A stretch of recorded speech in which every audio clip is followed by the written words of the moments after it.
individuals to the House of Representatives page board for a term of 1 year, effective July 8, 2009. Ms. Lynn Silversmith Klein of Maryland and Mr. Adam Jones of Michigan. The chair will entertain requests for 1-minute speeches. For what purpose does the gentlewoman from North Carolina rise? Madam Speaker, I ask unanimous consent that today, following legislative business, any special orders heretofore entered into, the following members may be permitted to address the House, revise and extend their remarks, and include therein extraneous material. Mr. Poe, July 15, 5 minutes. Mr. Gingrey, today, July 9 and 10, 5 minutes. Mr. Jones, July 15, 5 minutes. Mr. Gohmert, today, July 9, 5 minutes. Ms. Fox, today, 5 minutes. Mr. Shadegg, July 9, 5 minutes. Without objection.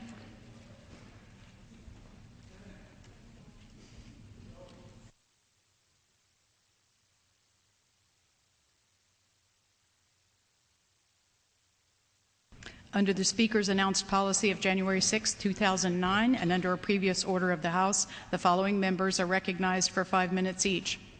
Mr. Poe of Texas. For what purpose does the gentlewoman from North Carolina rise? Permission to address the House for 5 minutes. Without objection. Thank you. Madam Speaker, I rise today to honor the extraordinary sacrifice, patriotism, and heroism of Captain Mark Garner from Elkin, North Carolina. Captain Garner, an officer in the 82nd Airborne Division, fell in the line of duty in Afghanistan Monday when a roadside bomb exploded under the vehicle in which he and 3 others were riding. Captain Garner was assigned to B Company, 1st Battalion, 4th Infantry Regiment, Hohenfels, Germany. Dedicated to unyielding service to others, he was among 7 U.S. troops killed in what was described as one of the deadliest days for U.S. troops in Afghanistan since 2001. Captain Garner was an outstanding leader throughout high school, college, and in the United States military.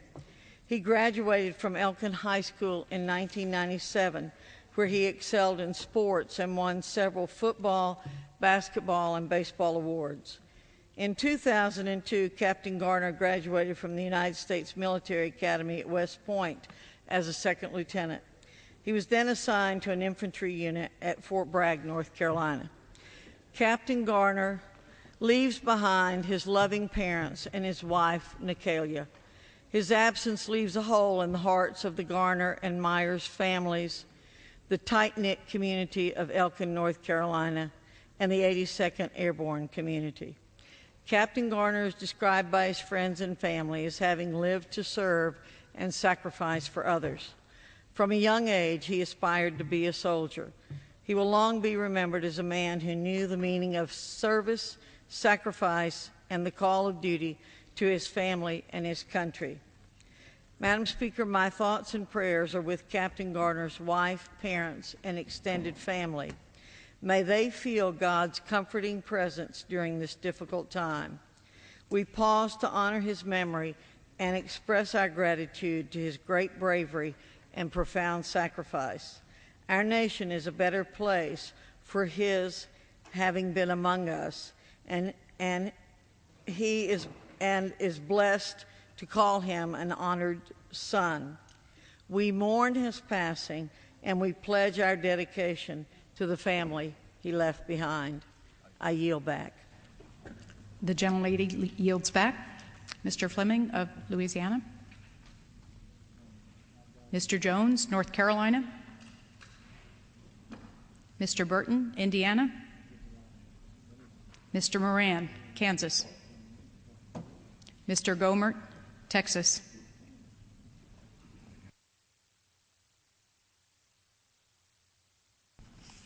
Under the Speaker's announced policy of January 6, 2009, the gentleman from California, Mr. Rohrabacher, is recognized for 60 minutes as the designee of the Minority Leader. Thank you very much. Madam Speaker, I rise tonight on the return of President Obama from his perhaps groundbreaking visit to Russia. I as well have recently returned to Russia, was there just prior to President Obama's visit, and I rise tonight to discuss America's relationship with Russia, as well as our continued involvement in NATO, as well as today's threats of radical Islam and tomorrow's looming threat of a powerful communist China. First and foremost, I think it's important for us to take a look at history and take a look at the present and take a look at the future concerning America's exact positioning overseas. First and foremost, that would mean today that we need to look at NATO, the North Atlantic Treaty Organization. This organization, of course, if we are honest with ourselves, should be looked at as not as an institution we should be relying on today, but instead a relic of the Cold War. Not only is it strategically irrelevant today, but it may be actually making the world less stable and our country less secure. Thank you. Of course, the United States needs to cooperate with other countries, and as such, we need to reach out to potential friends in every part of the world. But when a relationship with another country or a group of countries no longer serves the goals of freedom, security, and prosperity, when we no longer share those interests that bind us together as a people, we need to dissolve those relationships and seek different ones. We now have reached a point with NATO where we should take a second look at NATO and perhaps think about what type of relationships we can have in the future that would better serve our country and the cause of peace. NATO was a vital component to American security and world peace efforts in the late 1940s. In fact, in 1949, it was an international relations an international relation theorist might call a tenet of realistic theory that we should form a powerful alliance to counteract the hostility of the Soviet Union and the threat of the expanding realm of communist tyranny and militarism. That was in the late 1940s. It made sense to strengthen our NATO alliance during the 1950s, while the USSR was forming its Warsaw Pact, and while the fall of China to communist tyrants and the Korean Wars halted the vision of a peaceful world that we had hoped for in the aftermath of World War II. But it is no longer the 1950s. The Cold War is over. This is the 21st century, and NATO no longer serves its purposes and is, in many ways, counterproductive. Ronald Reagan's visionary leadership and the unrelenting courage of the American people brought an end to the USSR and the Warsaw Pact, and also to the Berlin Wall. Eastern Europe was freed at this time, and in the 1990s, the Russian Federation, free from its Soviet shackles, had a real opportunity to partner with the West, to embrace classical liberalism and free market economics. And we let this, and we, of course, created this reality. NATO had a major impact in defending the peace and deterring a war with Russia up until this point. And let this Cold Warrior, who was very deeply involved in the Cold War and supported Cold War policies to the hilt, let me shock you by suggesting that Russia, after the fall of communism, attempted to embrace classical liberalism and free market economics. The Russian people and the Russian government wanted to be part of the Western community of nations. The door was open, and the Russians were not only willing, but anxious to leave the Cold War hostilities behind. Well, we squandered this historic opportunity. Worse than that, we let rotten elements in the West ally themselves with looters there in Russia who were there taking advantage of Russia's weakened and vulnerable condition. The Russian people, rejected and isolated when they expected to be partners in building a new world, sunk into deep despair. Now, it's easy in hindsight to look at the end of the Cold War and to point out the mistakes that have been made since the end of the Cold War. And it's easy to do that now because it has become clear that many, many mistakes were made by us and by our European allies and friends. Now, however, is not the time to lay blame. Now is the time to admit what has been wrong and to try to set things right and to push, as President Obama has said and Secretary of State Clinton has said, to push a reset button with the Russians, and I would add, probably push the reset button with Russia and pull the plug on NATO. So let's look to the future. Let's take actions today that will overcome past mistakes and lead the world to a bright and prosperous future. Ronald Reagan used to say that the Oval Office was not his office. He was just a caretaker, a temporary occupant. Well, Americans today, all of us who are fortunate enough to live in this great country of ours, are merely caretakers of this place for a relatively short period of time. We have inherited this country from those brave, freedom-loving souls who came before us, and we will pass it on to our children and our grandchildren just as it was passed on to us, because that was the right thing to do, and those who came before us took those stands that were right and courageous. The stands today mean, for me, that I'm making a new world for my children, my three small children, Annika, Tristan, and Christian, who are now 5 years old and will live in a country that will ensure liberty, justice, security, and hopefully prosperity to its entire people. The decisions we make now will have long-term effects and be affecting my children and all the children of America today.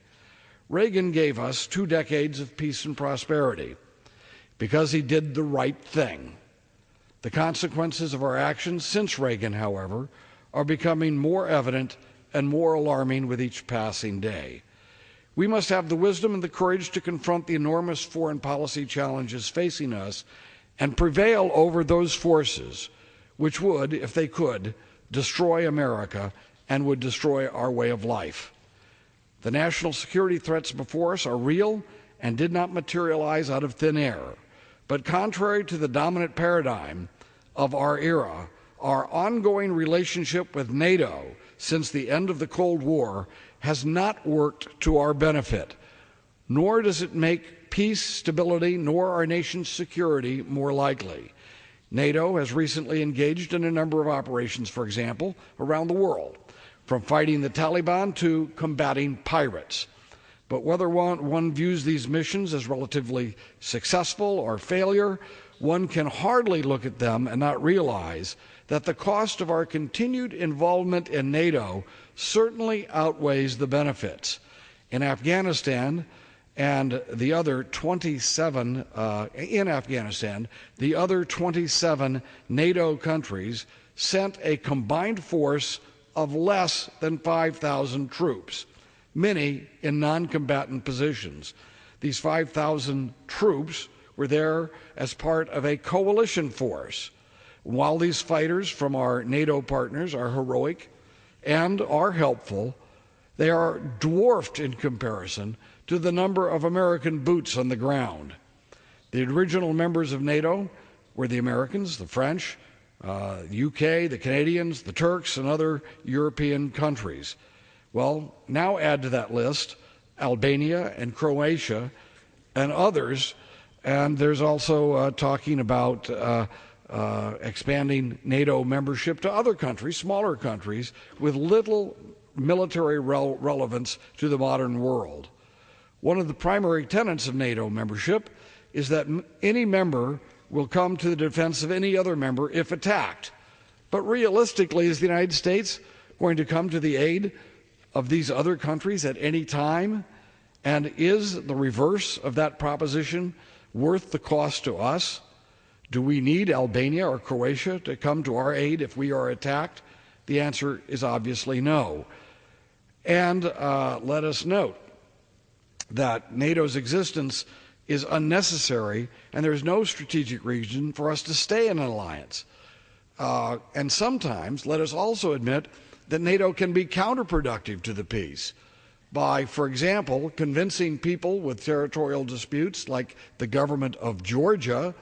The United States, I think that an impartial analysis of what happened in Georgia is that the United States, through our discussions of NATO with that government, emboldened that government, the government of Georgia, not to make compromises that were necessary for peace and stability in that region. But not only did they not make the compromises, they perhaps were emboldened to conduct a military operation. And while the people of the United States were told over and over again that Russia had done something horrible in that part of the world, in confronting Georgia, and that it was all the Russians' fault, and all kinds of language that was used that would make it look like Russia was doing something evil and villainous. But the fact is that once you took a second look at what happened in Georgia, Georgian troops broke a truce that had been carried on for 7 years, and when it broke the truce and invaded two parts of what had been part of Georgia, let me note, the Ossetians and the Abkhazians, who are the two areas that did not want to be part of Georgia, they had never been part of Georgia historically until Joseph Stalin made them part of Georgia. And the Georgian government, of course, emboldened by our talks with them about NATO's support, broke an agreement, a truce agreement, and conducted a military invasion of those two breakaway regions, which ended up, of course, in the loss of a major loss of life and a counterattack by Russia on Georgia. Now, do we as Americans believe that we should have been involved in that? Does anyone believe that the United States should actually have Georgia as part of NATO or any of these other smaller countries in that part of the world as part of NATO? So if there is a territorial dispute, that we will send American troops into this far-off area and fight a battle, perhaps with a country like Russia? Considering that this, of course, is in Russia's neighborhood and on the other side of the world from our country, that doesn't make sense. But it doesn't make sense at all for the United States to be in an alliance that might drag us into such conflicts that we have nothing to do with. So, if Georgia wants to become part of NATO or other countries like that, if Albania and Croatia, countries that I am very sympathetic with, and by the way, I am sympathetic with Georgia. I am sympathetic with Georgia's wanting to be a separate country from what was then the Soviet Union and later became Russia. It broke away. They had my total support in that, just as the Kosovars in Kosovo had a right not to be part of Serbia. But does that mean that we are going to enter agreements with Kosovo or with Georgia or any of these other countries saying that we will use U.S. troops as part of a NATO agreement to guarantee the borders that they claim? That's ridiculous. If Albania and Croatia, two good countries, countries I like and support, if they do want to become part of NATO, well, that's okay with me. But if in this case, perhaps if they're getting into NATO, we should be getting out of NATO. Because Americans are an open-minded people, we are more than willing to enter into relationships with other countries. And I am not suggesting isolationism, nor am I suggesting that we should not have bilateral agreements, perhaps even defense agreements with other countries. We are, by our very nature, networkers. Even at young ages, people are using Facebook and Twitter, talking to friends on the internet, perhaps talking to friends who are on the internet all over the world. And that is sort of a sense of building alliances and relationships. That is natural to Americans.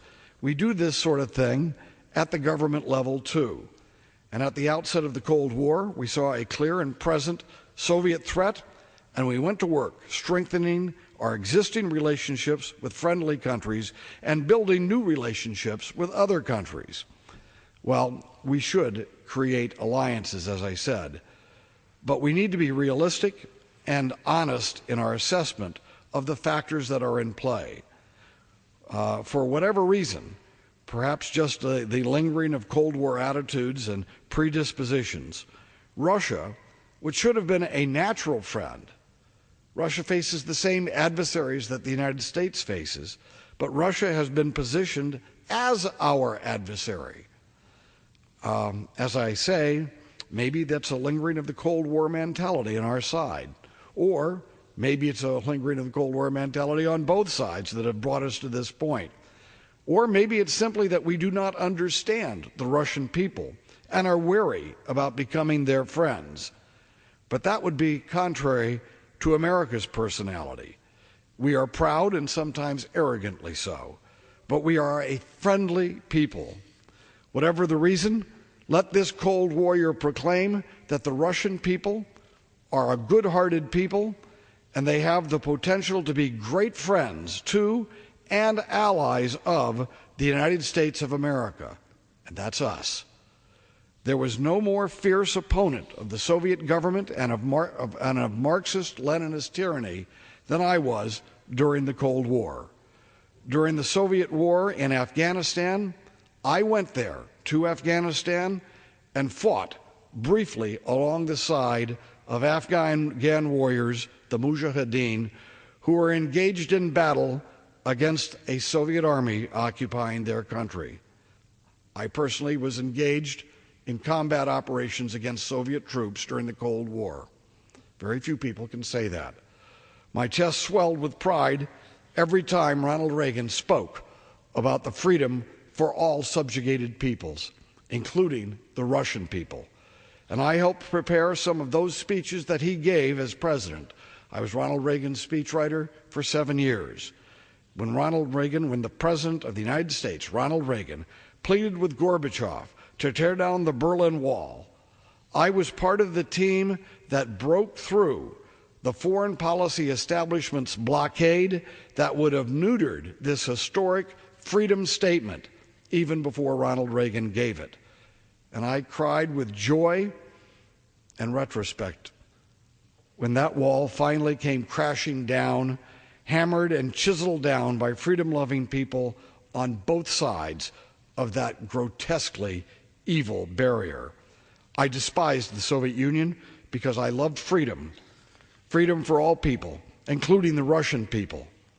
And you know, I was just in Russia, and I met a Russian who had been active in his government and active in fighting for his government during the Cold War. And I told him I had been your worst enemy during the Cold War. And he stopped me and he said, no, you weren't the Russian people's worst enemy. You were the enemy of communist tyranny, and thank God for that. There are many Russians today that fully understand that they have left communist tyranny behind, and it is a wonderful opportunity for them now. But the Cold War was not a war between our people. We didn't have a fight with the Russian people. It was a conflict of ideologies. The Russian people were victimized by communism, just as the people of the West were threatened by communism. But the Russians are a wonderful and a creative people. They share many personal values with us: their sense of humor, their love of children, of fun, of drink, of dance, and yes, their reverence for God and faith that was never beaten out of them by atheistic communism, which held them in its grip for 5 decades. There was openness and vulnerability of these people as the Soviet communist system collapsed. Yet they were vulnerable, and yet we did not do what was right by them. The Russians and the Americans share more than cultural traits. We now share very real common threats to our countries, and those are radical Islam, which is upon us, and a totalitarian China, which is rapidly becoming an enormously negative power in the world. The totalitarian government of China is the world's worst human rights abuser. It is a natural enemy of the United States. It is also an enemy and a threat to Russia. And yet we embrace that government, the world's worst human rights abuser, Communist China, and we build their economy. We build their manufacturing base and their technological capabilities, even while we find simultaneously at the same time, we find ways to continue hostilities and non-cooperation with Russia.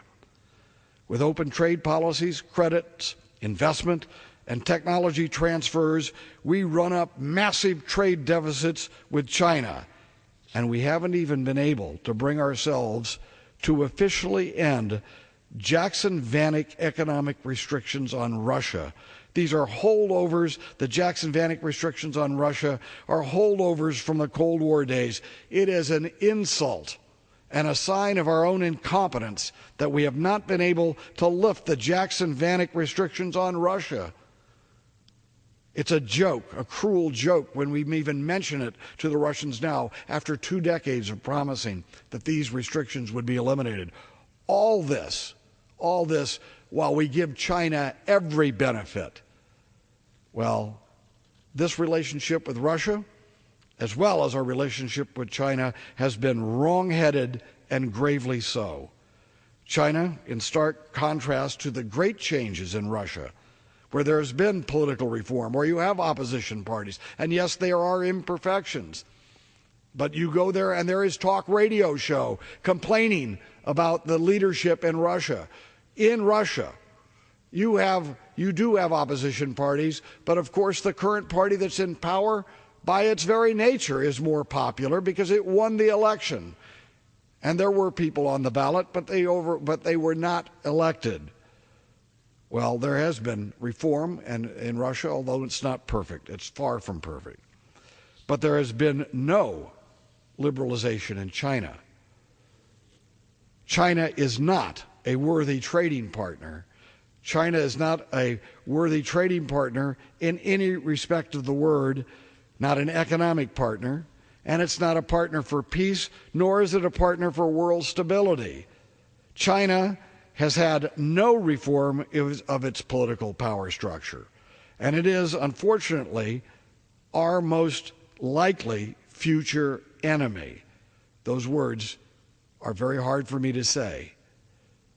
They are not our enemy now, but it is clear that unless we have political reform in China, liberalization there, and China continues to grow stronger, the dictatorship there continues to grow stronger, it will be, and it is today, America's most likely future enemy. It is already a deadly economic competitor of our people, and it is also openly hostile to those basic values which make us Americans: a respect for human rights, religious freedom, the environmental stewardship that we've taken upon ourselves in recent years, treating each person with common decency. These things are not part of the Communist Chinese government's agenda. In fact, they see these things as contrary to their basic concepts of what government should be all about and what their society should be all about, while we see these things as positive elements that should be fostered and nurtured in our society: human rights, religious freedom, environmental stewardship, prosperity, openness, opportunity. Because of the irreconcilable differences between the United States and the Communist Party apparatus in China, our current relationship with China has resulted in an economic and security disaster for America. It is time to have the courage to admit this fact, and it is time to reverse the poor decisions and bad policies that have made the world that we live in and led us to this point. If these are not reversed, the policies that have led us to this point are not reversed, the result will be national and, yes, global catastrophe. Again, we are talking about government, a specific government, not its people. The Chinese people are hardworking, family-oriented people, and I have all the sympathy and respect for them in the world. They are, in fact, freedom's greatest ally, our greatest hope. The Chinese people, America's greatest hope, the American people's potentially greatest friends.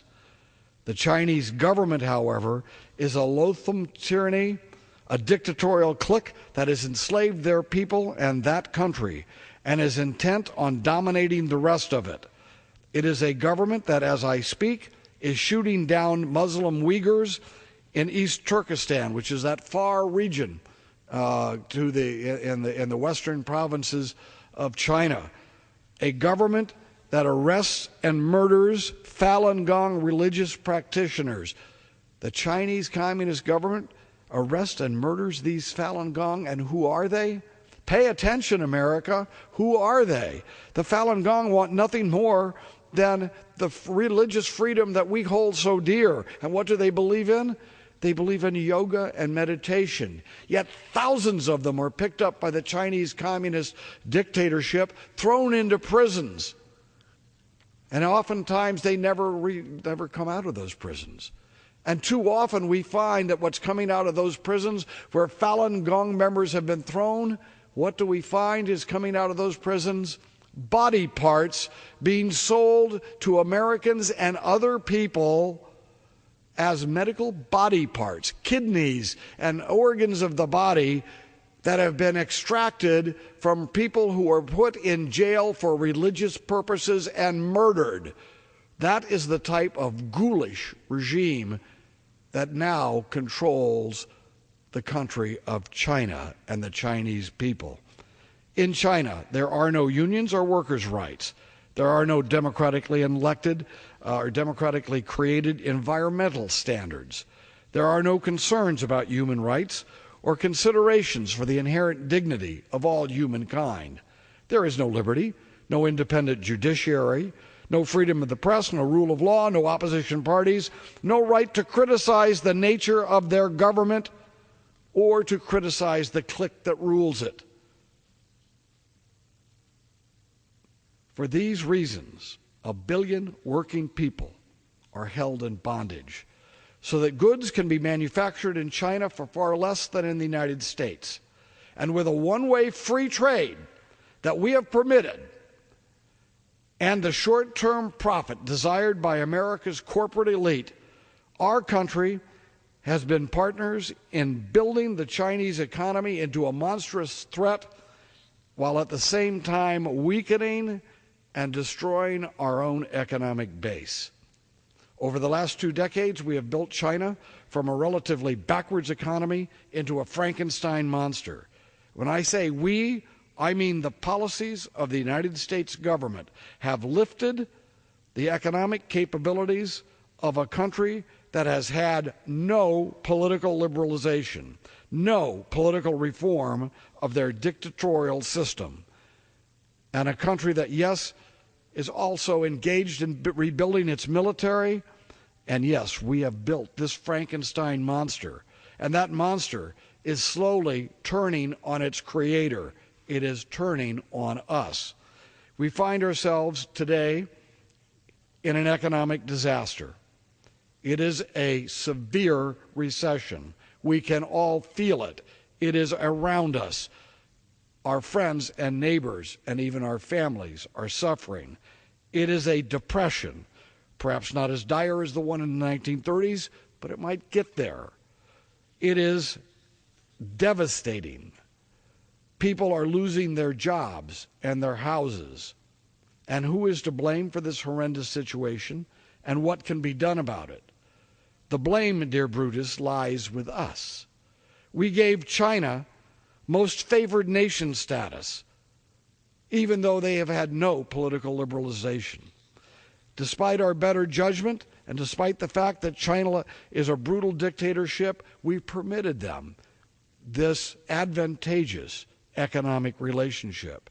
We gave them this trading status because America's corporate elites wanted to make a quick buck for themselves with lots of good bonuses for the corporate elite, and then to sell us goods, us, the American people, goods at a cheaper price that we should have, and we should never have realistically expected to get goods that cheap.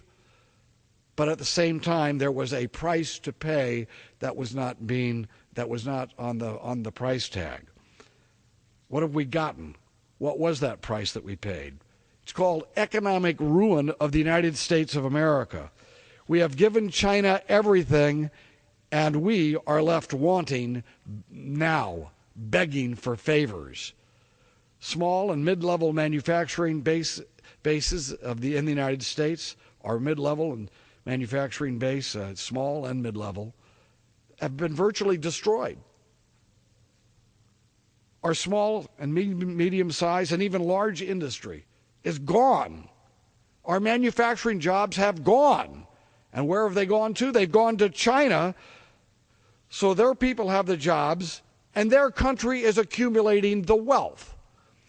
And because we have had this most favored nation status and had a relatively one-way free trade agreement, the communist bosses have been able to set the rules and to manipulate the trade so that it benefits their power structure.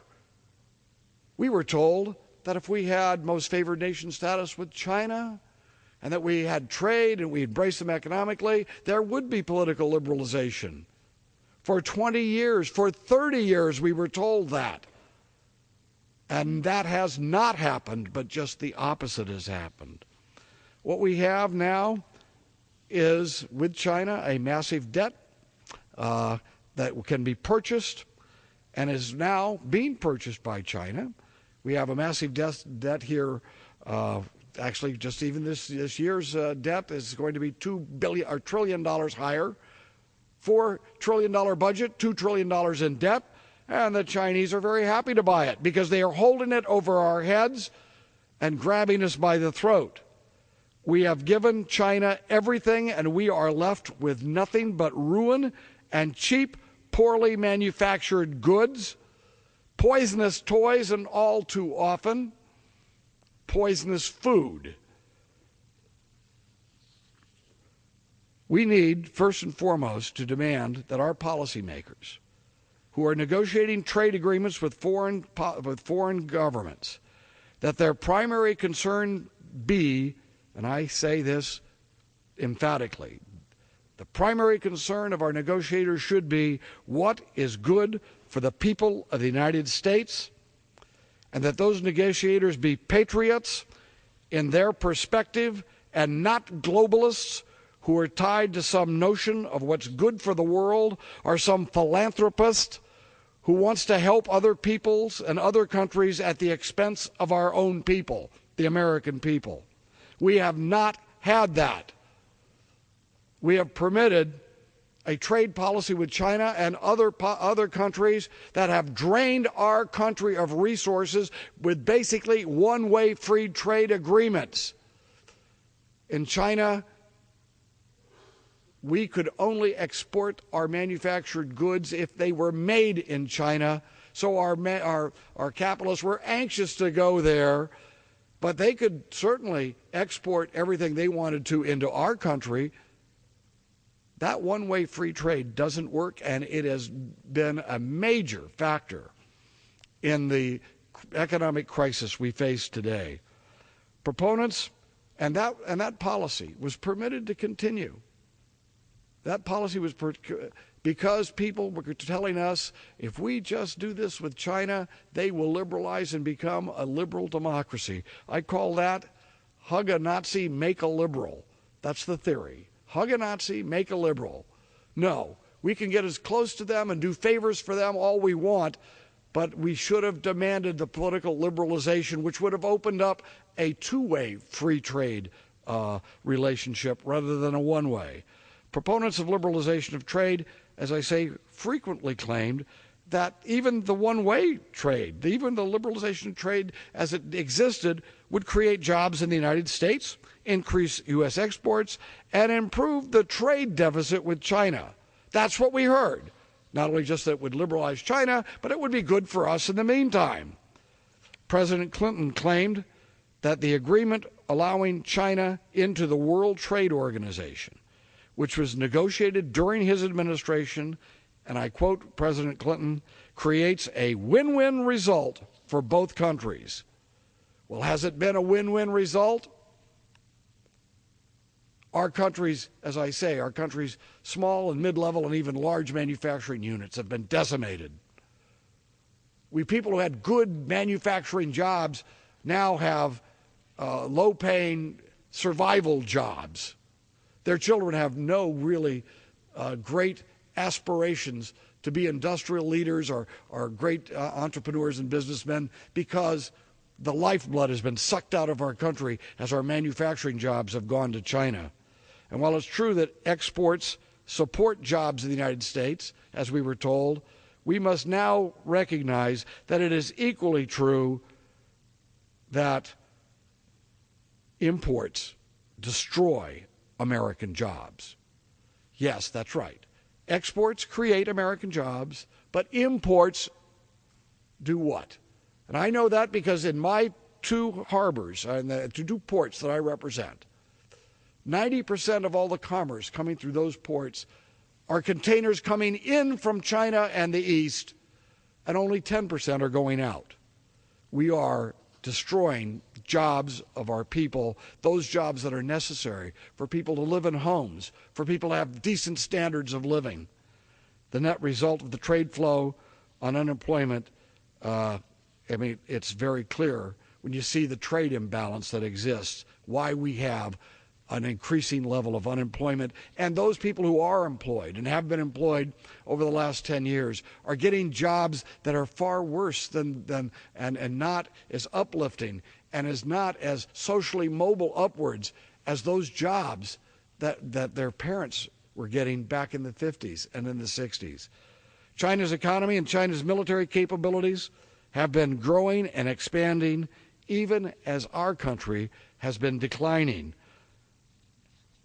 But the trouble with it is, when you look at the economic and the military capabilities that are growing in China, it quite often is based on the utilization of technology that came from the United States. In fact, some of this technology was actually developed by American taxpayers, not even by these big corporate giants who go over there and set up their manufacturing units. They end up taking technologies that we have paid for the research and doing what? Manufacturing it over in China. Right now there's a big issue. What is that issue? It's whether or not we should loosen some of the controls on our technology exports. Well, I have just been insisting that we do that only to democratic countries. And we especially do not loosen the technology controls on China. It was just about 15 years ago, during the Clinton administration, when they permitted American satellites to be launched on Chinese rockets. At the time, I thought it was a good idea. And I'll have to admit that. I thought it was a good idea. But within a very short period of time, I recognized what a horrendous reality was being created.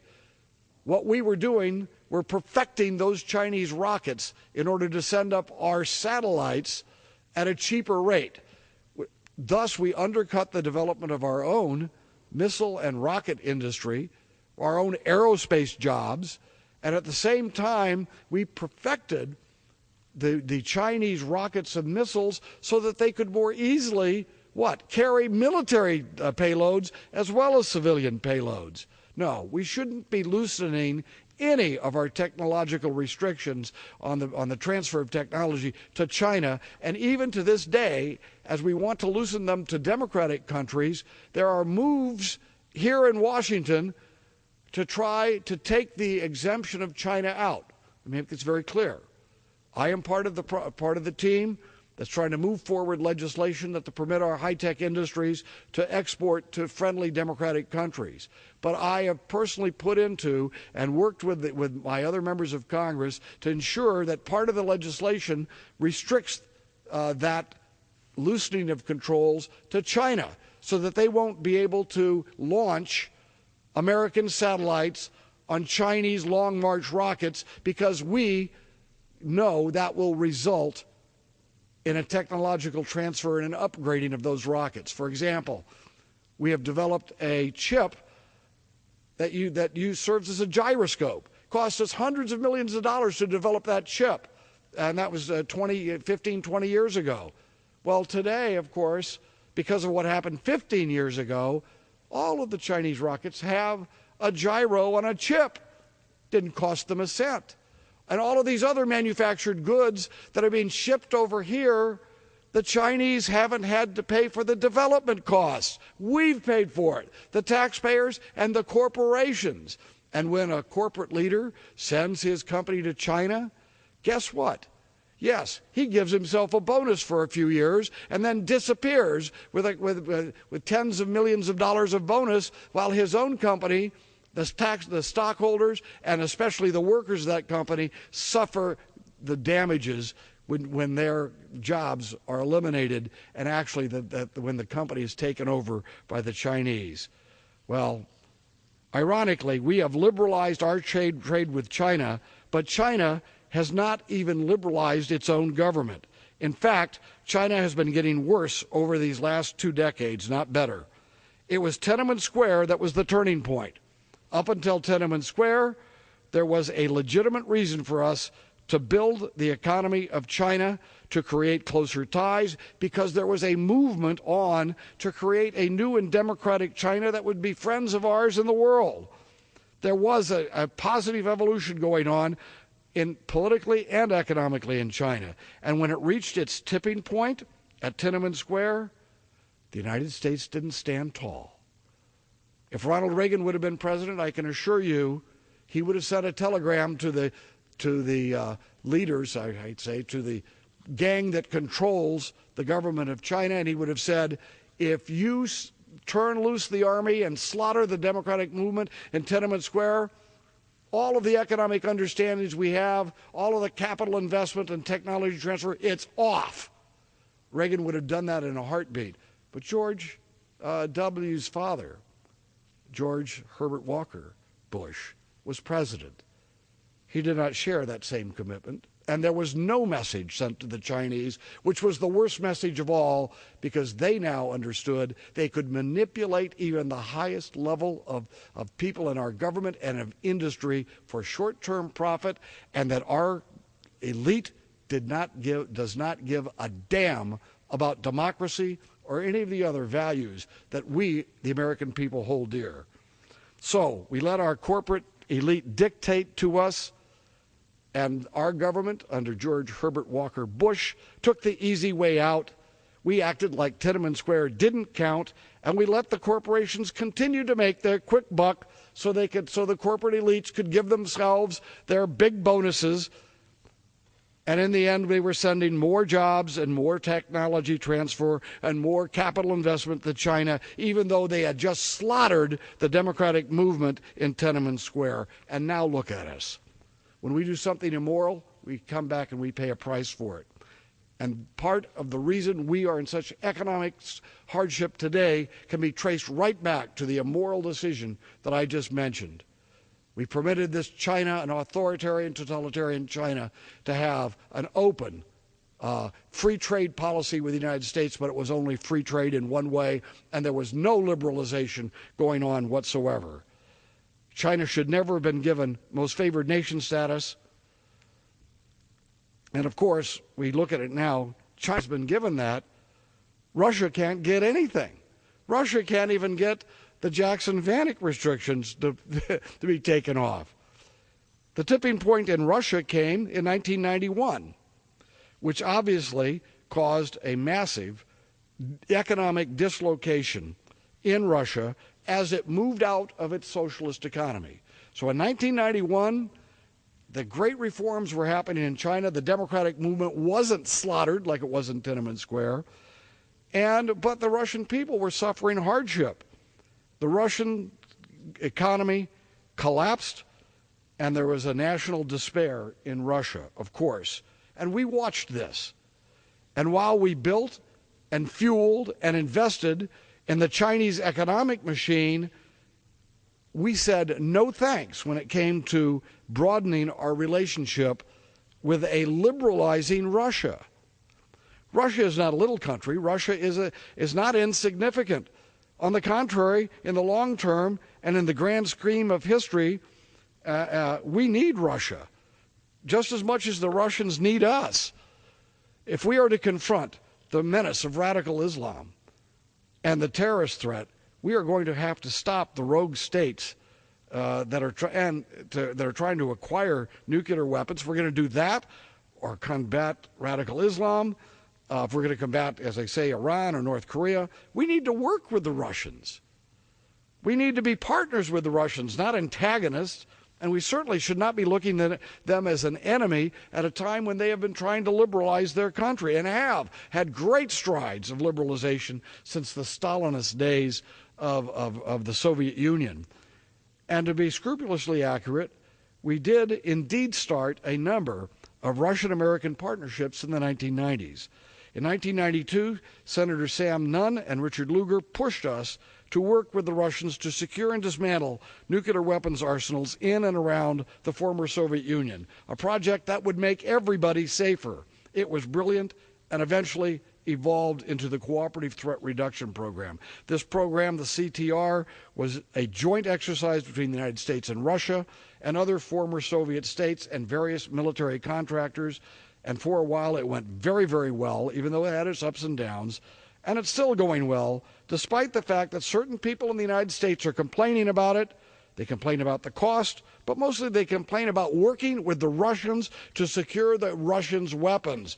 Well, that makes all the sense in the world to me, that we work with them to dismantle weapons, nuclear weapons.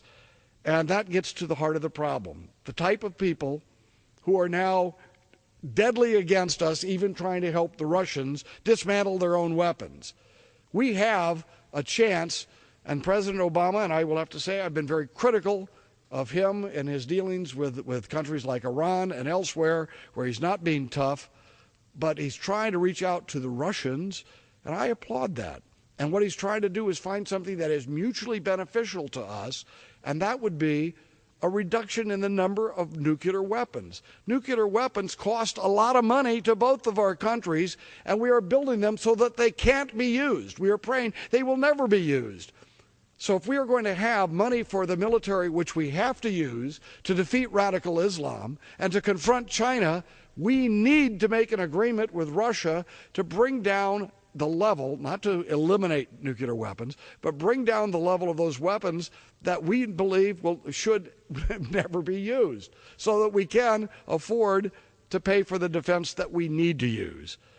And why aren't we doing that? I mean, Obama is laying the groundwork, but already we have people on my side of the aisle raising their voices with an ingrained sense of hostility towards Russia on any idea of reducing nuclear weapons. Well, how come we don't have that same antagonism towards China, who are sending hundreds of billions of dollars to? The United States did withdraw from the anti-ballistic missile treaty, and I supported that, and I still do, even though I know the Russians didn't like that and thought it was a hostile act. And I believe in missile defense. And that's what we withdrew from that treaty for. I believe we should reduce our number of nuclear weapons and build a missile defense system. But I disagree with how the Bush administration rushed forward to deploy a system in the Czech and Polish republics right on Russia's borders. We should have done what Ronald Reagan advised, and that is, if the Russians would withdraw from Eastern Europe and give up this communist attitude of dominating the world, that we should make the Russians partners in designing, building, and maintaining and operating an anti-missile system. So instead, we set up this system that we knew would be considered a hostile act and would antagonize the Russians, even at the same time as we were inviting Chinese military observers to observe our own military operations. We've got it totally backwards. The country with no liberalization, whose government hates our way of life and imprisons people for religious purposes, that government we're inviting to observe for our military operations and cooperate with their military, while Russia, which has had every liberalization, even though they're imperfect, that country, which wanted and would love to work with us on missile defense, we set up a system which is aimed at Russia. Well, if we keep expanding NATO and inching around Russia, you can expect them to think that we're doing this as a hostile act. We do this even as we try to open up our relations even further with China. We chastise Russia for its imperfections, but we have not bothered to make demands on China, even as we have invited the Chinese military to observe our military operations. We keep expanding NATO, as I say, inching around. But we also always have a negative word for Russia. Yet in China, there has been no reform of its tyrannical and repressive practices. So, what else have we done? We haven't even offered support for those elements in China that do believe in reform and democracy.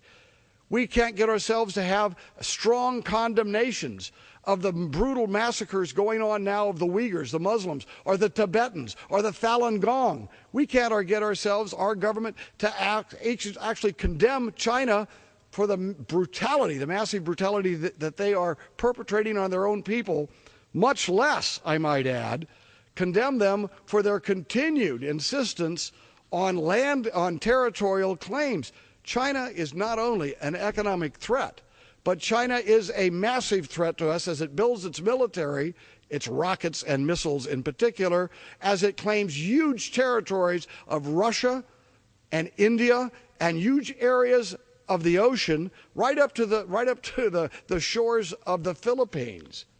These are claims that that China is making, yet the United States is not counteracting those claims, even as we are antagonistic towards Russia. If we are to have a free world, if we are to combat radical Islam, we need Russia on our side. If we are to combat those rogue nations in Iran and North Korea, we need Russia on our side. And if we are to live at peace and to thwart these desires by China to dominate the world, we must have Russia on our side. So far, American policy has been totally upside down in terms of Russia and China. We need to make sure that we enter new relationships. Instead of taking NATO and expanding it, we should now show Russia that we want a new coalition in this world and that Russia will be part of it. I would suggest that as we leave NATO, that we instead form a new coalition, perhaps not formally, but a coalition of interests, of security interests, with countries like India, Japan, Russia, and the United States. There are the four legs to a table that will create stability for humankind.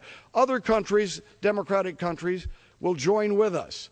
But we need to have a relationship, a viable relationship with those countries in order to combat those challenges that are upon us with radical Islam and that threat that looms over us, which is an ever more increasing powerful communist China.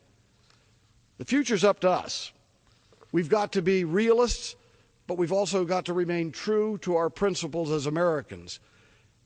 And when we are not true to those principles, when we close our eyes to the repression going on in China, even as we speak at this moment, where Muslims are being shot down in parts of China because they are not willing to accept the repression of their own culture and the repression of their faith, or the Tibetans who have suffered the same, or the Falun Gong who want nothing more than to meditate and have yoga exercises.